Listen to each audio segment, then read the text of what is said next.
নমস্কাৰ আপোনালোকে চাবলৈ আৰম্ভ কৰিছে জেডি নিউজৰ বিশেষ অনুষ্ঠান দ্ৰুত সংবাদ। আজি হৈছে 31 মাৰ্চ। দিনটোৰ কেইবাটাও গুৰুত্বপূৰ্ণ খবৰ এই মুহূৰ্তত লৈ অহাৰ চেষ্টা কৰিছোঁ। তাৰে ভিতৰত প্ৰথমটো খবৰেই হৈছে এটা ব্ৰেকিং আপডেট, কিয়নো কংগ্ৰেছৰ ফালৰ পৰা ইতিমধ্যে কোৱা হৈছে যে 100 দিনৰ ভিতৰত জুবিন গাৰ্গক ন্যায় দিয়া হ'ব। কংগ্ৰেছৰ ফালৰ পৰা যেতিয়াই এই মন্তব্য কোৱা হৈছিল আৰু তাৰ পিছতেই এতিয়া প্ৰথমবাৰৰ বাবে মুখ খুলিছে মুখ্যমন্ত্ৰী হিমন্ত বিশ্ব শৰ্মাই। মুখ্যমন্ত্ৰীগৰাকীয়ে এই সন্দৰ্ভত কি কৈছে বিতংভাৱে সবিশেষ তথ্য চাওঁ আহক। পুনৰ জনাইছোঁ, জুবিন গাৰ্গৰ ন্যায় প্ৰসংগক লৈ প্ৰতিক্ৰিয়া ইতিমধ্যে ব্যক্ত কৰিছে মুখ্যমন্ত্ৰী হিমন্ত বিশ্ব শৰ্মাই। কংগ্ৰেছক ইতিমধ্যে মিছলীয়া আখ্যা দিছে মুখ্যমন্ত্ৰীগৰাকীয়ে। কংগ্ৰেছে জুবিন গাৰ্গক 100 দিনৰ ভিতৰত ন্যায় দিয়াৰ বিষয়টোক লৈ মন্তব্য প্ৰকাশ মুখ্যমন্ত্ৰী হিমন্ত বিশ্ব শৰ্মাৰ। কংগ্ৰেছে ইতিমধ্যে কৈছে যে আগন্তুক নিৰ্বাচনৰ পিছত কংগ্ৰেছ চৰকাৰ হ'লেই জুবিন গাৰ্গক 100 দিনৰ ভিতৰত ন্যায় দিয়া হ'ব। পিছে ৰাজীৱ গান্ধীৰ হত্যাকাৰীক কিয় শাস্তি নিদিলে? ৰাজীৱ গান্ধীক ন্যায় দিওঁতে কিয় 7 বছৰ লগালে কংগ্ৰেছে? আমাক ঠগাবৰ বাবে বেলেগ ৰাস্তা বিচাৰি নাপালে নেকি কংগ্ৰেছে? এনেদৰে এতিয়া আক্ৰমণাত্মকভাৱে ডাঙৰ মন্তব্য কৰিছে মুখ্যমন্ত্ৰী হিমন্ত বিশ্ব শৰ্মাই। মুখ্যমন্ত্ৰীগৰাকীয়ে ইয়াৰ উপৰিও কৈছে যে কোনো এজন ব্যক্তিক ন্যায় দিয়ে উচ্চ ন্যায়ালয়ে, কিন্তু মুখ্যমন্ত্ৰীয়ে কেতিয়াও নিদিয়ে। কেনেকৈ 100 দিনত ন্যায় দিব এতিয়া জুবিন গাৰ্গক? আমাৰ আৱেগক লৈ কংগ্ৰেছে যিহেতু ইতিমধ্যে ৰাজনীতি কৰিছে, অসমৰ মানুহে ইতিমধ্যে আমাক ধন্যবাদ জনাই কৈছে যে আজিলৈকে জুবিন গাৰ্গৰ হত্যাৰ কোনো এগৰাকীও অভিযুক্তই জামিন পোৱা নাই। ইতিমধ্যে ছিংগাপুৰে কৈছে যে কোনো হত্যাকাণ্ডই হোৱা নাই জুবিনৰ লগত, বৰঞ্চ পানীত পৰিহে মৃত্যু হৈছিল প্ৰাণৰ শিল্পীগৰাকীৰ। কিন্তু তাৰ বিপৰীতে অসম আৰক্ষীয়ে প্ৰমাণ কৰিছে যে জুবিনক নিৰ্মমভাৱে হত্যা কৰা হৈছিল ছিংগাপুৰত। ছিংগাপুৰৰ আৰক্ষীতকৈ ভাল কাম কৰিছে এতিয়া অসমৰ আৰক্ষীয়ে। এনেদৰে এতিয়া ডাঙৰ মন্তব্য কৰিছে জুবিনৰ ন্যায়ক লৈ মুখ্যমন্ত্ৰী হিমন্ত বিশ্ব শৰ্মাই। আজিৰ আমাৰ পৰৱৰ্তী খবৰটো হৈছে আন এটা বহুতেই বেছি গুৰুত্বপূৰ্ণ খবৰ, কিয়নো এপ্ৰিলৰ 2 তাৰিখে আছাদুদ্দিন ওৱেইচি আহিব AIDFৰ হৈ অসমত নিৰ্বাচনী প্ৰচাৰ চলাবলৈ। আৰু তাৰ মাজতে ধিঙৰ বিধায়ক আমিনুল ইছলামে ইতিমধ্যে কংগ্ৰেছক লৈ কেইবাটাও গুৰুত্বপূৰ্ণ মন্তব্য কৰিছে।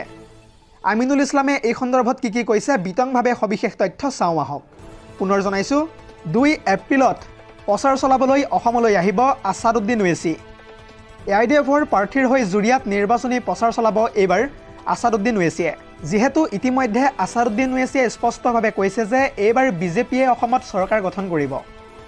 হাজাৰ হাজাৰ বছৰ গ'লেও AIDFৰ অবিহনে চৰকাৰ গঠন কৰিব নোৱাৰে কংগ্ৰেছে। কয়ামত পৰ্যন্ত কংগ্ৰেছে চৰকাৰ গঠন কৰিব নোৱাৰে অসমত। নাও বুলিলেও টিঙৰ পৰা নানামে যিহেতু কংগ্ৰেছে। এনেদৰে পুনৰবাৰ কংগ্ৰেছক তীক্ষ্ণভাৱে সমালোচনা কৰিছে AIDFৰ ধিঙৰ বিধায়ক আমিনুল ইছলামে।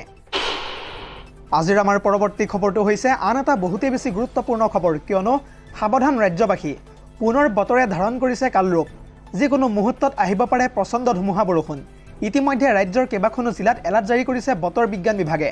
আৰু এই সন্দৰ্ভত বিতংভাৱে সবিশেষ তথ্য চাওঁ আহক।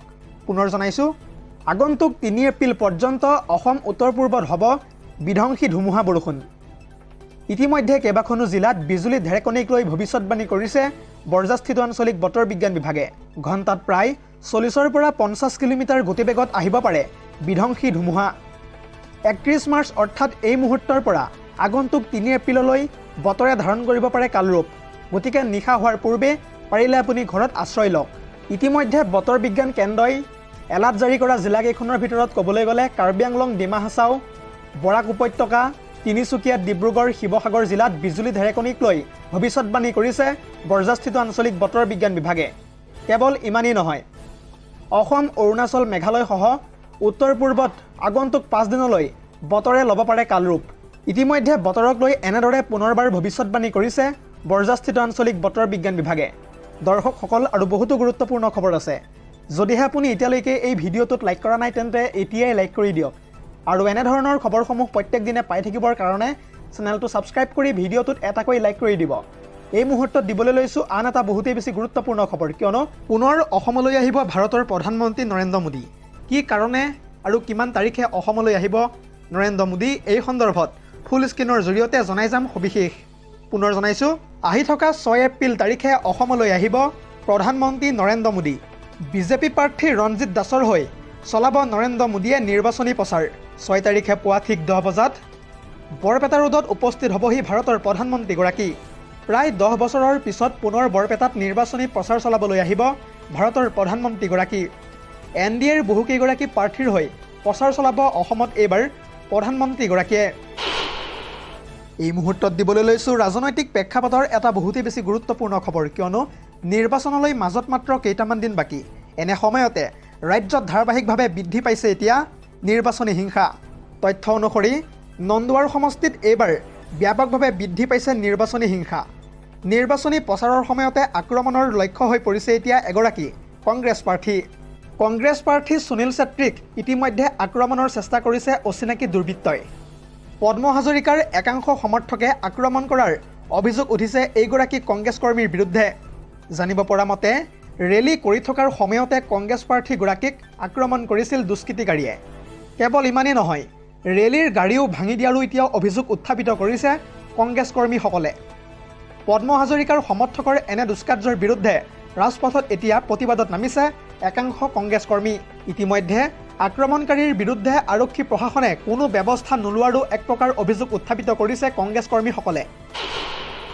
আজিৰ আমাৰ পৰৱৰ্তী খবৰটো হৈছে আন এটা বহুতেই বেছি গুৰুত্বপূৰ্ণ খবৰ, কিয়নো ৰাজ্যৰ নিবনুৱাসকলক লৈ পুনৰ ডাঙৰ মন্তব্য কৰিছে মুখ্যমন্ত্ৰী হিমন্ত বিশ্ব শৰ্মাই। মুখ্যমন্ত্ৰীগৰাকীয়ে এই সন্দৰ্ভত কি কৈছে বিতংভাৱে সবিশেষ তথ্য জনাম ফুল স্ক্ৰীনৰ জৰিয়তে।